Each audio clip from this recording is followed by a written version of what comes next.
comedian David Boyale, and I'm quitting alcohol. So we're here, the last day of the year. We've made it full circle this year. It started in India and now it's going to finish in India. And quite a lot of shit happened in between. It's been a big fucking year. What a fucking year, actually. I haven't had time to reflect, so let's maybe reflect now. So I'd say the biggest event of the year was going to Europe. Doing my fucking little European tour. The Edinburgh Festival, then Ireland, London. So the Edinburgh Festival, I would say I haven't been the same since then. As a fucking human being. It definitely changed my perspective on fucking comedy. I remember walking down the street about a week in, down to one of my shows, and I saw a couple of comedians that I know from Australia who are around my age, and they weren't married, they didn't have kids, this was their life, the Edinburgh Festival. And I remember looking at them and just going to myself, I am so fucking happy that I have a wife and kids. Seriously. I was like, I'm so glad that even though I was so fucking delusional back in the day when I started, and also a fucking raging alco, but I'm so glad that I had the fucking sense to fucking get married and have kids somehow. Somehow I pulled that off. I'm still not sure how that happened. For a billion reasons that should never have happened, but it did. I remember when I was getting married and when I was having kids, I was like, I really want to pursue comedy. I think getting married and having kids is going to be a big hindrance to that. And it is, in a way.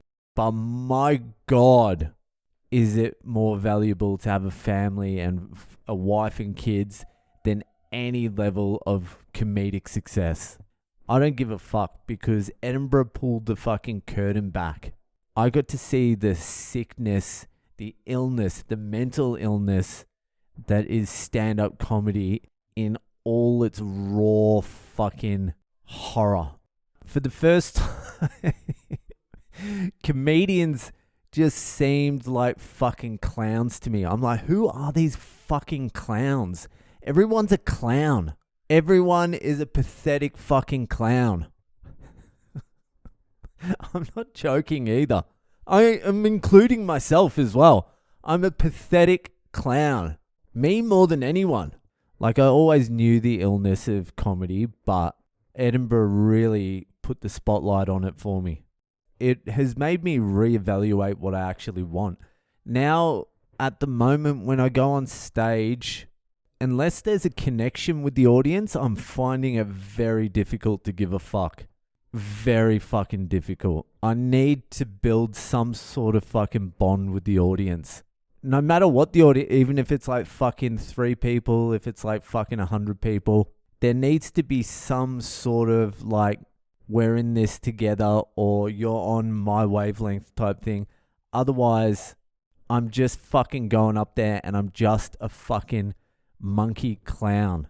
And I'm finding that very hard to swallow. But I'm working through it. I'm still gigging.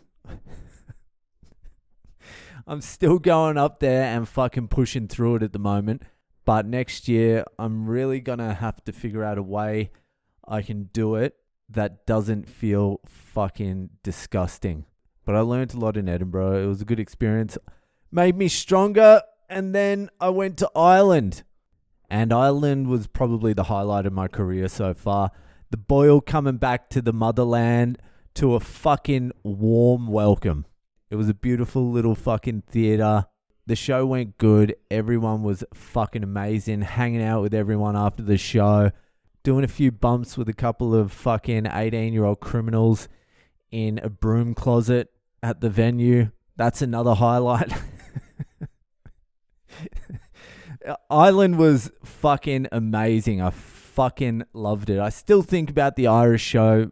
Most days I was like, oh, that was fucking cool. The hang afterwards was fucking amazing too. Then off to England. And fucking, I loved England too. To be fair, the English were just as warm and welcoming as the Irish. Fucking made me feel like I belonged there as well. It was great. honestly, the best part of the whole fucking thing was just meeting everyone afterwards, hanging out, having chats with people, getting to meet people face to face that I've been talking to or been listening to the podcast for a few years now.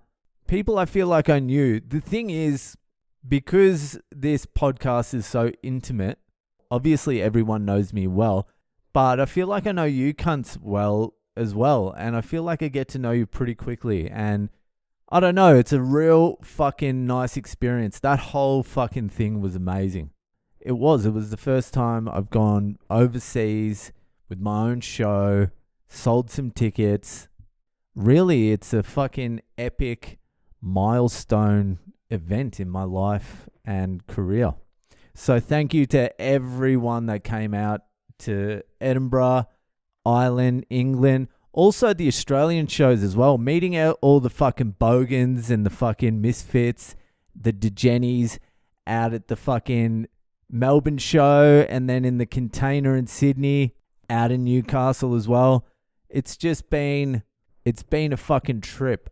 I also feel like I've moved into like legitimate comedian territory now. There was a gig I did towards the end of the year. I think it would have been early November.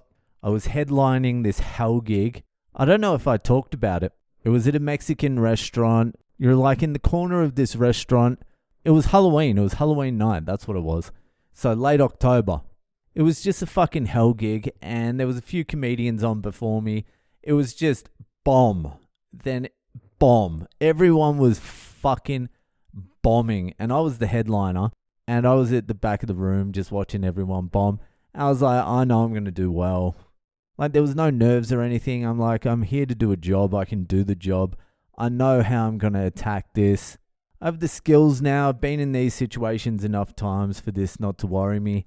And so I just watched these bomb. Then the guy on before me fucking bomb the hardest.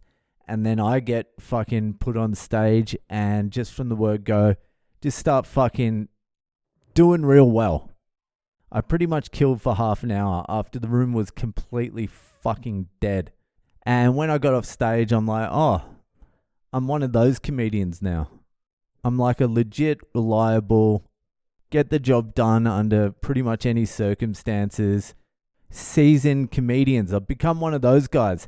But the thing is, I've been battered and bruised and died and had the shit kicked out of me so many times that I'm all just scar tissue now. And I didn't even get any joy out of like the sense of achievement. I was just like, oh, well, I'm one of those guys now. That's all right. Sweet. Who really cares? But that is another nice thing. And that's just in me as well. That's just something I thought at the time. And another highlight was the fucking Oppression Chamber podcast live show. Jesus Christ, what a fucking fun night that was. That was what I want comedy to be every night. Everyone was on board. Everyone in the room was fucking just in on it. It wasn't just us on stage. It was everyone. The whole room was fucking buzzing. The crowd was funny as well. Dor and Izzy were fucking great. It was just a great fucking night. There was like a weird sense of community. Oppression Chamber community. Jesus Christ, what a horror show. But I can't wait for more live Oppression Chambers. And it's slowly getting the audience that it fucking deserves, that show. Don't sleep on the Oppression Chamber. I'm telling you. Izzy Ali is one of the funniest dudes out. John Dor is an absolute maniac. And I'm steering the ship. Fucking don't sleep on it. So that's the wrap on the fucking career. Personally, left India, moved back to Sydney, which I never thought I'd ever do, but has turned out to be the correct decision. When I go back down to Melbourne, I'm like, no, Sydney's the place to be at the moment. There's more people around. It's sunnier. Plus, Melbourne's still got the bad vibes from the lockdown. Definitely made the right decision to go back to Sydney. Personally, this year I feel like was the year I really feel like I developed as a dad. Like, I love the kids and the family stuff now. I love doing all of it. Even the shit I don't like doing, I love doing. I've become much less selfish and much more like it's about them now and not me. Fuck what I'm doing. What I'm doing is not important. The most important thing I'm doing with my life is raising my kids. That is the only thing that matters. Nothing else really matters. So now all my decisions sort of revolve around what's best for my kids and my wife as well. Whereas like I would say before this year, I still always thought of myself first. I was still making selfish decisions all the time. Like I wasn't a bad dad, but there was a lot of times prior to this year where I'd be like, I would do something because it's what I wanted to do. And my kids and my wife would just have to like deal with it. Like I wasn't a bad dad and it wasn't every decision, but I was still definitely far more selfish than I am this year. You get better at things with time. I've got better this year. It's actually something I wanted to get better at as well. I'm like, I want to be a better fucking dad. I want to be a better husband. And you consciously fucking try and you just grow into it a little bit as well. There is a lot of resistance you need to overcome becoming a husband and a fucking dad. And it doesn't just drop away immediately. It takes a little bit of time to shelve your dreams and give up your freedom. I'm serious as well. I'm joking, but I'm serious.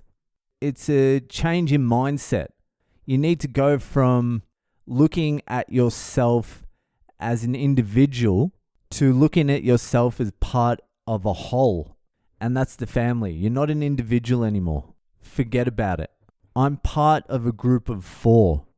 And that's much better than being an individual. So personally, I'm very happy about my progress as a father and a husband. But you'd have to ask my wife about that, see if I've actually progressed. But definitely dad. Anyway, I think that's about it for the wrap this year. I'm doing nothing tonight. The house is empty. There's only one crazy fucking Indian bitch downstairs who lives outside, who just keeps on walking into the house and starts yelling at me in fucking Kannada. I don't understand anything she's saying, but she's always asking for a key. I'm like, I don't know. So it's just me and the crazy old lady tonight, just fucking hanging out. I'm just going to be fucking sitting on the couch, reading, doing some scrolling, ready to hit fucking 2023 fucking running tomorrow. So anyway, thanks to everyone who listens. A special thanks to the Degennies that support me on Patreon. That's my fucking lifeblood. That is what gives me the opportunity to fucking do all these things that I can do at the moment. That gives me my freedom. So an extra special thank you to you cunts. Thanks to everyone that came out to my shows this year. I loved meeting all of you. Really, truly, it was a fucking wild but amazing year. But that's it for tonight. Enjoy your New Year's Eve. I'll see ya in 2023. And for the last time in 2022, I'll see ya the fuck later.